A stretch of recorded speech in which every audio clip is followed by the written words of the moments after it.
नमस्कार प्यारे विद्यार्थियों। आज हम आपके सामाजिक में जो ज्योग्राफी वाली किताब पढ़ रहे हैं उसमें चैप्टर नंबर 5 का अध्ययन करेंगे। देख रहे हो आप अपने मोबाइल स्क्रीन पे। तो ये है जल। ठीक है, तो आइए पढ़ते हैं इसको। जल के बारे में सोचने पर आपके मस्तिष्क में क्या चित्र बनते हैं? आप नदी, जलप्रपात, वर्षा की रिमझिम, अपने नल के जल के बारे में सोचने लगोगे। ठीक है, बच्चे वर्षा से भरे गड्ढे में कागज़ की नाव तैराकर बहुत खुश होते हैं। आपने भी तैराई होगी बारिश में। दोपहर तक गड्ढे में जमा जल गायब हो जाता है, तो वो जल कहाँ चला जाता है? कहाँ जाता है? या तो वाष्प के रूप में ऊपर उड़ जाता है या ज़मीन में चला जाता है। सूर्य के ताप के कारण जल वाष्पित हो जाता है। ठंडा होने पर जल वाष्प संघनित होकर बादलों का रूप ले लेता है और यहाँ से ये वर्षा, हिम अथवा सहिम वृष्टि के रूप में धरती या समुद्र पर नीचे गिरता है। ठीक है, वाष्प बनता है, बादल बनते हैं, फिर वापस बारिश हो जाती है। जिस प्रकार से जल लगातार अपने स्वरूप को बदलता है और महासागरों, वायुमंडल और धरती के बीच चक्कर लगाता रहता है, उसी को जल चक्र कहते हैं। ठीक है, तो जिस प्रक्रम में जल लगातार अपने स्वरूप को बदलता है, महासागरों, वायुमंडल और धरती के बीच चक्कर लगाता रहता है, उसी को हम जल चक्र कहते हैं। इस चित्र में देखो, मान लो यहाँ पानी भरा हुआ है, सूर्य की तेज़ गर्मी पड़ी और उस तेज़ गर्मी के कारण पानी भाप बनकर ऊपर उठने लगा। ठीक है, उठता है तो ये बादलों के रूप में संघनित हो जाता है, ठोस हो जाता है, तो वापस ये वर्षा करता है और वर्षा करके यह वापस पर्वतों के ढालों से होता हुआ वापस कहाँ आ जाता है? वापस महासागरों में आ जाता है। फिर वापस भाप बनकर वाष्पीकरण होकर के ऐसे चलता है। तो ये इसी का जल चक्र है। हमारी पृथ्वी थलशाला के समान है। जो जल शताब्दियों पूर्व उपस्थित था वही आज भी मौजूद है। जिस जल का प्रयोग आज हम हरियाणा के खेत में सिंचाई के लिए कर रहे हैं, हो सकता है वह सैकड़ों वर्ष पहले अमेजन नदी में बहता हो, क्योंकि ये तो महासागरों में जो जल है वो वाष्पीकरण के द्वारा ऊपर उठता है। सब यही प्रक्रिया से होता है। तो पता नहीं कहाँ का जल कहाँ बरस जाए, क्योंकि बादल फिर बनते हैं तो हवा के द्वारा ये एक स्थान से दूसरे स्थान पर भी पहुंच जाता है। अलवण जल के मुख्य स्रोत, जिसमें जो खारे नहीं होते, नदी हो गई, ताल हो गए, सोते हो गए और हिमनद हो गए। महासागरों एवं समुद्री जलों का जो जल है वो लवणीय होता है, यानी खारा होता है। इसमें अधिकांश नमक सोडियम क्लोराइड या खाने में उपयोग किया जाने वाला नमक होता है। ठीक है, तो ये नेक्स्ट पेज पे देखिए। इस चित्र में आप देखो, विश्व की प्रमुख जो समुद्र हैं, झीलें और नदियों के इसमें दिखाया गया है। तो आप देखिए ज़रा, देखते हैं हम इसमें। सब जानते हैं 5 महासागर है। 5 महासागरों को पहले देख लेते हैं। प्रशांत महासागर इधर ये गोलाकार है, ठीक है, और फिर इसके बाद अटलांटिक महासागर है, फिर इसके बाद हिंद महासागर है, फिर ये अटलांटिक महासागर हो गया, और फिर आर्कटिक, ये दक्षिणी महासागर सॉरी, और ये आर्कटिक महासागर। ठीक है, तो ऐसे 5 तो महासागर हो गए। 7 महाद्वीप हैं विश्व में। एशिया दूसरे नंबर पे अफ्रीका है, ठीक है, फिर उत्तरी अमेरिका, फिर दक्षिणी अमेरिका, फिर अंटार्कटिका है, फिर यूरोप आता है। ये यहाँ पे यूरोप है प्यारे मित्रों, और यहाँ पे लास्ट में ऑस्ट्रेलिया 7वें नंबर पे। ठीक है, ये तो महाद्वीप और महासागर हो गए विश्व के। अब प्रमुख समुद्र भी देख लेते हैं। तो ये हमने देखिए सागर हैं, जैसे इधर कैरिबियन सागर है कहीं पर, और ये अरब सागर है, अपने बंगाल की खाड़ी आपने देखी होगी। दक्षिणी चीन सागर है, ये पूर्वी चीन सागर है। ठीक है, और अब अगर हम झीलें देखें और नदियां देखें विश्व की, ठीक है, तो सबसे पहले झीलें हम देखें तो अपने इधर एशिया में देखते हैं। तो एशिया में कैस्पियन सागर झील है एक तो, ठीक है, और फिर इधर ये काला सागर है, ये एशिया अफ्रीका यूरोप के मध्य है। ये भूमध्य सागर यहाँ है। और फिर हम देखें इधर अफ्रीका में तो विक्टोरिया झील है, ठीक है, और साथ में हम नदियाँ भी देख लेते हैं। नील नदी विश्व की सबसे लंबी नदी है ना।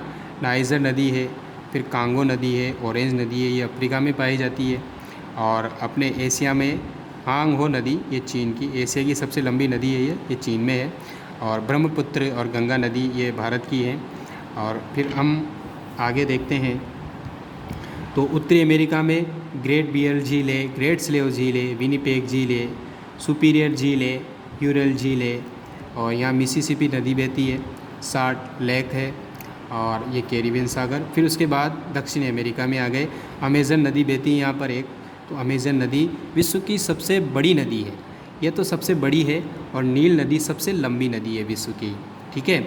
और वैसे ऑस्ट्रेलिया में डर्लिंग नदी बहती है। तो इस तरह से ये सारी नदियाँ और झीलें हैं, ठीक है।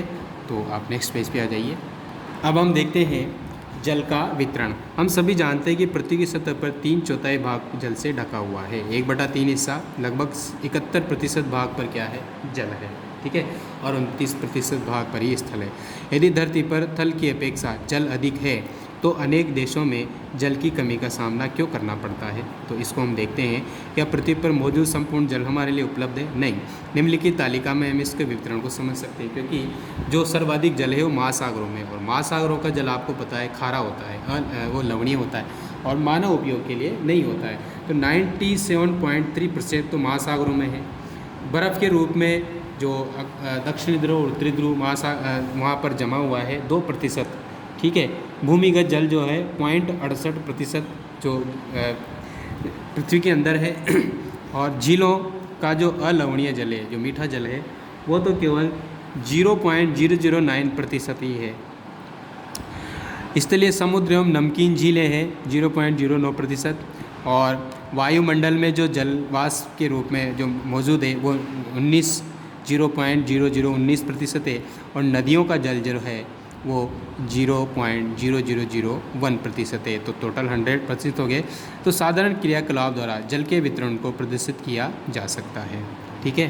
तो यहाँ थोड़ा हम जानते हैं, देख लेते हैं। 1000 ग्राम जल में मौजूद नमक की मात्रा होती है लवणता। लवणता क्या होती है?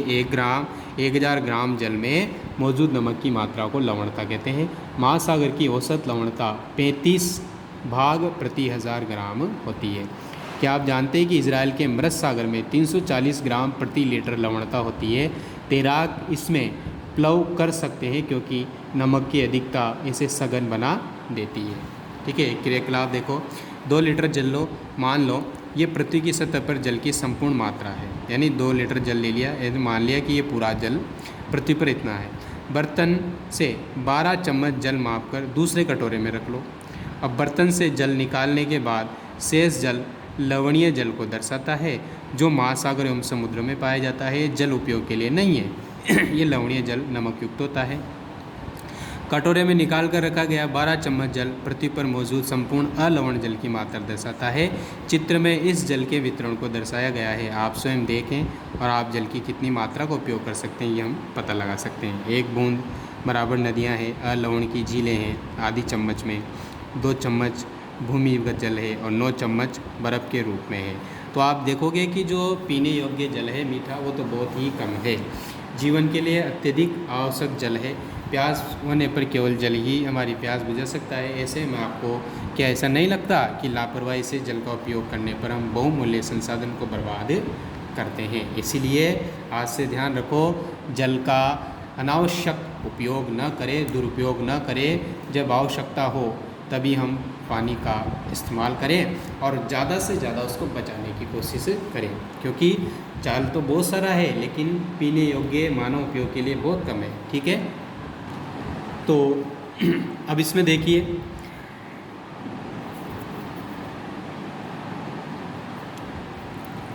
जल हमारे लिए क्यों महत्वपूर्ण है। ये तो सभी जानते हैं कि जल मानव उपयोग के लिए बहुत महत्वपूर्ण है। इसके बिना हमारे कोई से भी कार्य पूर्ण नहीं होते हैं। तो जीवन के लिए एक तो बहुत आवश्यक है। अगला क्वेश्चन इसमें दे रखा है, जल संरक्षण की कुछ विधियाँ बताइए। अपने घर में हम क्या कर सकते हैं। तो अपने घर में पानी को नल चालू है तो उसको बंद कर दें, वेस्टेज ना बहाएं। ख़राब पानी है तो उसको हम गाड़ी धोने में, गार्डन में डाल सकते हैं, तो ऐसे हम घर पे उसको बचा सकते हैं। स्कूल में भी हम नल खुले रहें तो उसको बंद कर दें, अनावश्यक पानी का दुरुपयोग न करें।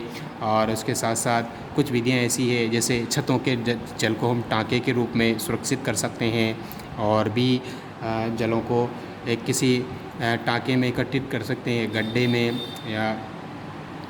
और ऐसे हैं तो हम पानी को बचा सकते हैं।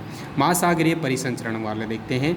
महासागरीय समुद्री तट पर नंगे पैर चलने से कुछ जादुई सी अनुभूति होती है। पुलिन पर नम बालू, ठंडी पवन, समुद्री पक्षी, वायु में लवणीय गंध एवं लहरों का संगीत सब कुछ सम्मोहित करने वाला प्रतीत होता है। ठीक है, जब आप किसी समुद्र किनारे जाओगे तो ऐसा आपको महसूस होता। ताल एवं झील के शांत जल के विपरीत महासागरीय जल हमेशा गतिमान रहता है, यानी ये निरंतर चलता रहता है, ये कभी शांत नहीं रहता। महासागरों की गतियों को इस प्रकार वर्गीकृत कर सकते हैं, जैसे इसमें क्या होती है, तरंगे होती है, ज्वार भाटा आता है और धाराएं उठती रहती है। किसमें? महासागरों में। ठीक है, यहाँ लिख रहा है 22 मार्च को विश्व जल दिवस के रूप में मनाया जाता है। ठीक है, नेक्स्ट पेज पे देखिए। देखो इसमें तरंगे, समुद्र में तरंगे जो है, समुद्र तट पर गेंद से खेलते समय जब गेंद जल में गिर जाती है तो क्या होता है। ये दृश्य बहुत ही मनोरंजक होता है कि कैसे तरंगों के साथ गेंद तट पर वापस लौट आती है, क्योंकि उसकी लहरें उठती है तो वापस आ जाती है किनारे पर। जब महासागरीय सतह पर जल लगातार उठता है और गिरता रहता है तो इन्हें तरंग कहते हैं। तरंग को अंडरलाइन करेंगे यहाँ से। महासागरीय सतह पर जब लगातार उठता और गिरता रहता है उसको क्या कहते हैं? कभी ऊंचा हो जाएगा फिर नीचा हो जाएगा, तो ये ऐसे तरंगे कहलाती है। देख चित्र में देख रहे हो, तूफान में तेज वायु चलने पर विशाल तरंगे उत्पन्न होती है। इनके कारण अत्यधिक विनाश हो सकता है। भूकंप, ज्वालामुखी उद्गार या जल के नीचे भूस्खलन के कारण महासागरीय जल अत्यधिक विस्थापित होता है। इसके परिणाम स्वरूप 15 मीटर तक की ऊंचाई वाली विशाल ज्वारीय तरंगे उठती है, जिसे हम क्या कहते हैं? सुनामी कहते हैं। 15 मीटर तक ऊपर उठने वाली जो विशाल ज्वारीय तरंगे होती है उसको सुनामी कहते हैं। अब तक का सबसे विशाल सुनामी 150 मीटर मापा गया है। 150 मीटर तक की ऊंचाई की सुनामी लहरें आ चुकी है। ये तरंगे 700 किलोमीटर प्रति घंटे से भी अधिक गति से चलती है। कितनी गति से चलती है? 700 किलोमीटर। ठीक है, तो 2004 में सुनामी से भारत के तटीय क्षेत्र में अत्यधिक विनाश हुआ था। सुनामी के बाद अंडमान और निकोबार द्वीप समूह में जो इंदिरा पॉइंट है वो डूब गया था। कब की बात है? 2004 में। ठीक है, तो सुनामी, पृथ्वी का तांडव देख लेते हैं एक बार इसके बारे में। 26 दिसंबर 2004 को हिंद महासागर में सुनामी तरंगे और पोतासे तरंगों के कारण अत्यधिक विनाश हुआ था। ठीक है, तो ये तरंगे उस भूकंप का परिणाम थी जिसका अधिकेंद्र सुमात्रा की पश्चिम सीमा है। सुमात्रा जो जावा ये द्वीप समूह है वहाँ पर आया था ये, वहाँ मतलब इसका केंद्र था। इस भूकंप की तीव्रता रिक्टर पैमाने पर 9.0 मापी गई थी। भारतीय प्लेट बर्मा प्लेट के नीचे धंस गई थी और समुद्र तल में अकस्मात गति उत्पन्न हो गई। इस कारण यह भूकंप आया था। महासागरीय तल लगभग 10 से 20 मीटर तक विस्थापित हो गया और नीचे की दिशा में झुक गया। इस विस्थापन के कारण निर्मित अंतराल को भरने के लिए विशाल मात्रा में महासागरीय जल उसी ओर बहने लगा। फलस्वरूप दक्षिणी एवं दक्षिणी पूर्वी एशिया के समुद्री तटों से जल हटने लगा। अब भारतीय प्लेट के बर्मा की प्लेट के नीचे चले जाने पर जल वापस समुद्र की तट की ओर लौटा। ये सुनामी लगभग 800 किलोमीटर प्रति घंटे की रफ्तार से आई थी, जिसकी तुलना व्यावसायिक वायुयानों की गति से भी की जा सकती है। जैसे एक वायुयान चलता है उसकी बराबर तेज आई थी। इसके परिणाम स्वरूप हिंद महासागर के कुछ द्वीप पूर्णतः डूब गए। भारतीय सीमा का धुर दक्षिणी बिंदु जो था इंदिरा पॉइंट, जो अंडमान निकोबार द्वीप समूह में स्थित है, वो भी क्या हो गया था? डूब गया था। कब की बात है? 2004 की। नेक्स्ट पेज पे देखिए। तो स्थिति पूरी तरह से जो डूब गया था वो इंदिरा पॉइंट जो था। जब सुमात्रा में भूकंप गति केंद्र से तरंगे सुमात्रा की तरफ से अंडमान द्वीप समूह एवं श्रीलंका की ओर बढ़ी तो तरंबा की जो तरंगे थी उसकी लंबाई कम हो गई। जल की गहराई भी कम होने के साथ साथ इनकी गति भी 700 से 900 किलोमीटर प्रति घंटे से 70 किलोमीटर प्रति घंटे तक की हो गई। अब समुद्री तट से सुनामी तरंगे 3 किलोमीटर तक की गहराई तक गई, जिसके फलस्वरूप यहाँ देखो 10,000 से भी अधिक लोगों की मृत्यु हो गई और 1 लाख से अधिक घर वहाँ प्रभावित हुए थे। तो भारत में कहाँ पर आया था? देखो ज़्यादातर आंध्र प्रदेश, तटीय प्रदेश, तमिलनाडु, केरल, पुडुचेरी और अंडमान और निकोबार द्वीप समूह इसमें सर्वाधिक प्रभावित हुए थे।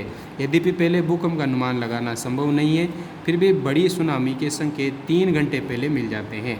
प्रशांत महासागर में प्राथमिक चेतावनी की ऐसी प्रणाली यहाँ क्रियाशील है, लेकिन हिंद महासागर में ये सुविधाएं नहीं है।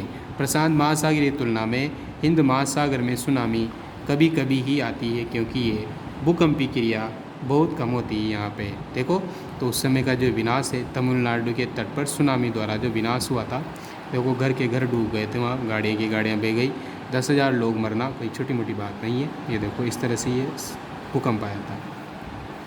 दिसंबर 2004 में जिस सुनामी ने दक्षिणी एवं दक्षिणी पूर्वी एशिया के तटों पर तबाही मचाई, वो पिछले कई सौ वर्षों की सर्वाधिक विनाशकारी सुनामी थी।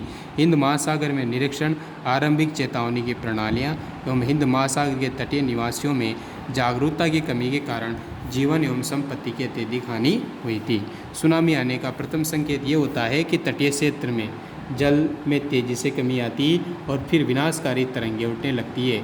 जब तट पर ऐसा होता है तो लोग ऊंचे स्थानों पर न जाकर उस अचंभे को देखने के लिए तट पर एकत्रित होने लगे। इसके फलस्वरूप जब सुनामी की विशाल तरंगें आई तो बड़ी संख्या में उत्सुक खड़े दर्शकों की वहाँ मृत्यु हो गई। अब हम पढ़ेंगे ज्वार भाटा। दिन में 2 बार नियमित रूप से महासागरीय जल का उठना एवं गिरना ज्वार भाटा कहलाता है, यानी समुद्री लहरों का उठना बैठना। जल जब सर्वाधिक ऊंचाई तक उठकर जल तट के बड़े हिस्से को डुबो देता है तो उसे हम क्या कहते हैं? ज्वार कहते हैं। जब जल अपने निम्न स्तर तक आ जाता है एवं तट को पीछे चला जाता है तो उसे हम ज्वार भाटा कहते हैं। तो ज्वार भाटा समझ लिया गया। पानी का उतार चढ़ाव होता है, एक तरह से समुद्र के पानी का उतार चढ़ाव होता है। तो जैसे समुद्र के पानी बह कर के बहुत तेज तट के बहुत बड़े हिस्से को डुबो देता है तो ज्वार होता है, और जब वो पीछे चला जाता है, तट खाली कर देता है ना, तो उसको हम क्या कहते हैं? भाटा कहते हैं। अब निकालिए आप अगले पेज पे। सूर्य एवं चंद्रमा के शक्तिशाली गुरुत्वाकर्षण बल के कारण पृथ्वी की सतह पर ज्वार भाटे आते हैं। आपसे पूछा जाए ज्वार भाटे क्यों आते हैं, तो सूर्य और चंद्रमा की जो गुरुत्वाकर्षण पृथ्वी की सतह पर ज्वार भाटे आते हैं। जब पृथ्वी का जल चंद्रमा के निकट होता है उस समय चंद्रमा के गुरुत्वाकर्षण बल से जल अभिकर्षित होता है, जिसके कारण उच्च ज्वार आते हैं। पूर्णिमा अमावस्या के दिन में सूर्य, चंद्रमा एवं पृथ्वी तीनों एक सीध में होते हैं। कब? पूर्णिमा और अमावस्या के दिनों सूर्य, चंद्रमा, पृथ्वी तीनों एक सीध में होते हैं। ठीक है, तो इस समय सबसे ऊंचे ज्वार उठते हैं। इस ज्वार को बृहत ज्वार कहते हैं। लेकिन जब चांद अपने प्रथम एवं अंतिम चतुर्थांश में होता है तो चांद एवं सूर्य का गुरुत्वाकर्षण बल विपरीत दिशाओं में महासागरीय जल पर पड़ता है, तो परिणाम स्वरूप निम्न ज्वार भाटा आता है। ऐसे ज्वार को लघु ज्वार भाटा कहते हैं। ठीक है, ये देखो, ये तो लघु ज्वार भाटा है, ये बृहत ज्वार भाटा है, और ये सूर्य, चंद्रमा और पृथ्वी की स्थिति आप देख रहे हैं। ठीक है, जब ये तीनों एक सीध में आ जाएंगे तो बहुत बड़ा आता है। जब सूर्य और पृथ्वी आते हैं आमने सामने और चंद्रमा इधर रहता है तो लघु ज्वार आता है, और जब चंद्रमा और सूर्य के बीच में पृथ्वी आती है तब भी ऐसी स्थिति होती है। ठीक है, आगे देखें। उच्च ज्वार नौ संचालन में सहायक होता है। ये जल स्तर को तट की ऊंचाई तक पहुंचाते हैं। ये जहाज़ को बंदरगाह तक पहुंचाने में सहायक होते हैं। उच्च ज्वार मछली पकड़ने में मदद करते हैं। उच्च ज्वार के दौरान अनेक मछलियां तट के निकट आ जाती है। इसके फलस्वरूप मछुआरे बिना कठिनाई के मछलियां पकड़ पाते हैं। कुछ स्थानों पर ज्वार भाटे से होने वाले जल के उतार चढ़ाव का उपयोग विद्युत उत्पन्न करने के लिए भी किया जाता है। अब हम पढ़ेंगे महासागरीय धाराएं। महासागरीय धाराएं निश्चित दिशा में महासागरीय सतह पर नियमित रूप से बहने वाली जल की धाराएं हैं। अंडरलाइन करेंगे यहाँ से। महासागरीय धाराएं गर्म या ठंडी हो सकती है। दो तरह की होती है, गर्म भी होती है, ठंडी भी होती है। सामान्यतः गर्म महासागरीय धाराएं भूमध्य रेखा के निकट उत्पन्न होती है और ध्रुवों की ओर प्रभावित होती है। ठंडी धाराएं ध्रुवों या उच्च अक्षांशों से उष्णकटिबंधीय या निम्न अक्षांशों की ओर प्रभावित होती है। लैब्राडोर महासागरीय धाराएं शीत जलधाराएं होती है, जबकि गल्फ स्ट्रीम जलधाराएं गर्म जलधाराएं होती है। महासागरीय धाराएं किसी क्षेत्र के तापमान को प्रभावित करती है और गर्म धाराओं से स्थलीय सतह का तापमान गर्म हो जाता है। जिस स्थान पर गर्म एवं शीत जलधाराएं मिलती है वह स्थान विश्व भर में सर्वोत्तम मत्स्यन क्षेत्र माना जाता है। यानी जिस स्थान पर गर्म और शीत जलधाराएं मिलती है तो वह स्थान विश्व में सबसे ज़्यादा मत्स्य मछली पालन या मछलियों का क्षेत्र होता है। जापान के आसपास एवं उत्तरी अमेरिका के पूर्वी तट इसके बहुत अच्छे उदाहरण हैं। ठीक है, नेक्स्ट पेज पे देखिए। तो जहाँ गर्म एवं ठंडी जलधाराएं मिलती है वो कोहरे वाला मौसम बनता है। इसके फलस्वरूप नौ संचालन में यानी नाव संचालने में वहाँ बाधा उत्पन्न होती है। तो ये चित्र में आप देख रहे होंगे, तो ये धाराएं हैं, गर्म जलधाराएं और ठंडी जलधाराएं। ठीक है, तो प्यारे बच्चों, आपका एक चैप्टर ख़त्म हो गया और इसके जो प्रश्न उत्तर हैं वो आपको ग्रुप में भेज दिए जाएंगे। ओके, तो आज के लिए काफ़ी है, कल के लिए बहुत कुछ बाकी है। ओके प्यारे बच्चों, धन्यवाद।